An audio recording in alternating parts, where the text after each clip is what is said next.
Well, welcome back to my messy workbench. This is Clinton Miner from Sage to Sawtooth Bushcraft. I have here on the bench the tools that I use for sharpening knives, scythes, axes, lawnmower blades, all of those things. And I've tried to keep them together because it seems like when I'm working on something, I think I'll need one thing and then I'll need another. So one of the things I found is a very inexpensive bag, and I got it at Harbor Freight, and all of those implements fit in this bag. Fortunately, or unfortunately, however you want to look at it, fortunately it is made of cotton canvas. I think this one cost me about $5, but I'm not sure I didn't get it as one of the free promotional items. And what we're going to be doing here today is giving my tools a little more protection by waxing this canvas. So stay tuned.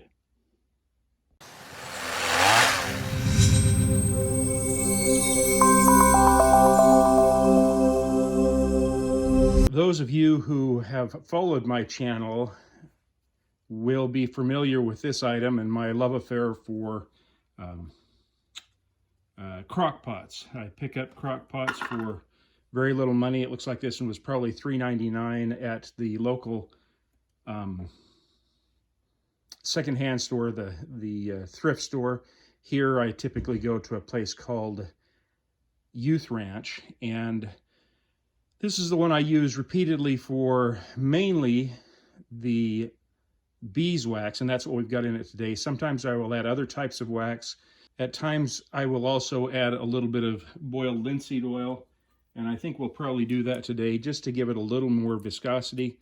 Got a little here in my little pump bottle that I'm going to put some in with our mixture. It's cold enough, it kind of solidified my wax, so we're going to have to mix that up. We'll wait a few minutes, and when that is ready to go, we will go ahead and start processing this waxed cotton. I'll show you how I've done that in the past. I'm going to show you here an example of the waxed cotton I've done in the past. This hat was simply a cotton hat that I inherited. Great hat, but not one that I would have worn a lot.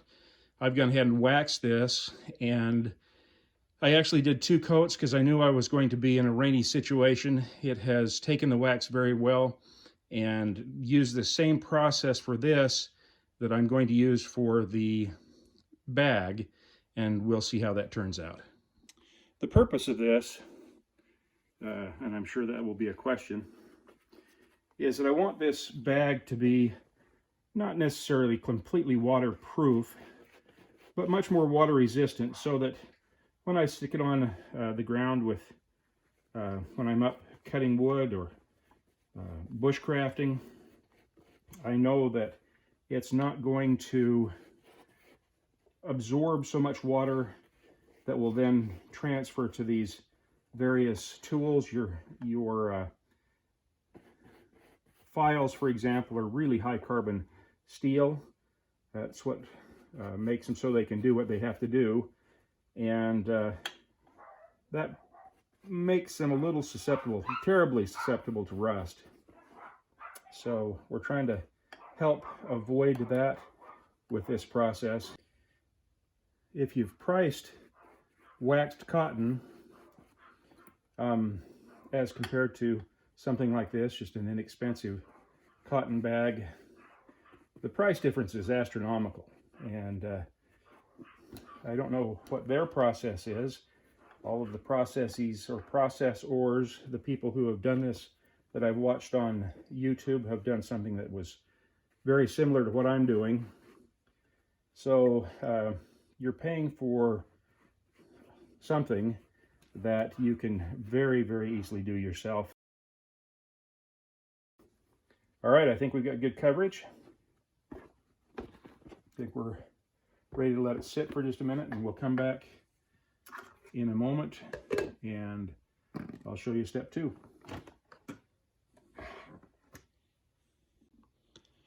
Okay, you can see that this has cooled, and it's gotten all nasty, waxy. The second step in the process is you can do this with a hairdryer. I just happen to have a heat gun out here in the garage. Got to be real careful with this because this gets hot enough that it can damage the material, but you'll see that as I warm this up,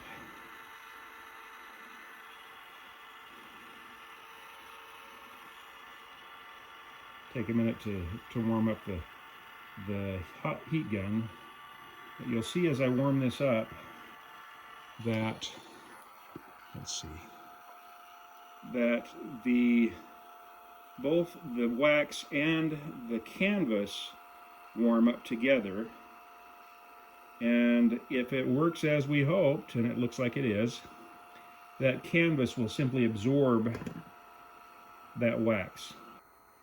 So you just see it's just sucking up that wax. My intention once I get this fully heated, fully absorbed, is to set this out in the sunshine and let it sit for a few hours and just take on a little bit more of the absorption in kind of a natural process. That seems to work out fairly well. I've seen this second step in the process done with just an actual iron, like you iron your shirts with. I actually purchased one of those for that purpose. I intend to do some things with other waxed cloth, and I'm going to give that a try. We'll do that in a future video and see how that works out. One of the only real downsides of this beeswax that I've noticed is for the first little while when you use it, it still gives off a lot of the honey smell, and when the honeybees are out, they are very, very attracted to this. It's kind of an interesting thing. One day I was working here in my garage, I think late last spring, early summer, and I can't remember what exactly I was doing with beeswax, but as I was processing whatever I was processing, it smells wonderful, and my whole garage smelled like a big pot of honey, Pooh Bear heaven, and we had bees and bees and bees coming in through.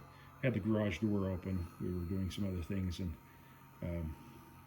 just had bees everywhere. It was quite the event. So just kind of slow, steady process.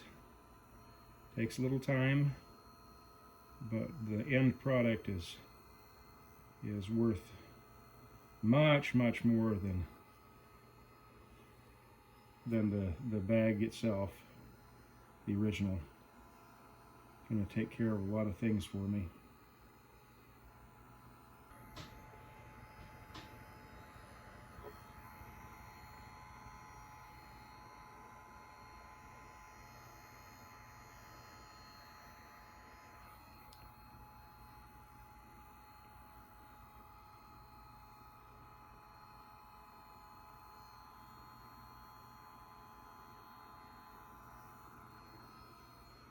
All right. Now you saw I was trying to kind of straighten up this side. It's got obviously too much in that one area, so trying to just kind of get it to migrate to areas that aren't quite as saturated, and that seems to be working fairly well.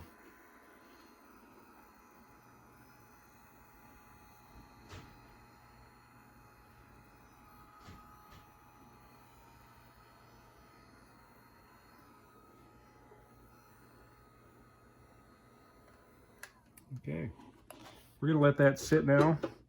I think we're about done. You can see that on this side with the pocket, it has turned out quite well. Not too stiff, but definitely feels like what we're trying to get. That's that waxed cotton feel. This side, we got quite a bit in, so it's just going to look a little waxy for a while and it'll wear down. But for a $6 bag, we now have a waxed cotton bag. Great process. always looking for opportunities to practice these skills that may be necessary in all kinds of circumstances, while at the same time enhancing our life on a daily basis. And that's what we've done here. We've taken a $6 bag and turned it into a much more expensive or valuable bag that will hold my tools and protect them. Fairly easy process, very inexpensive, and enjoyable. Something very enjoyable about taking something and making something more of it, especially if you do it right. So this is Clinton Miner from Sage to Sawtooth Bushcraft. Remember what we talk about, being prepared, knowing how to do things, and having things prepared so that they protect. Those are all things that help us in our circumstances. And as we say here at Sage to Sawtooth Bushcraft, if you're prepared, you're never really lost. Thank you.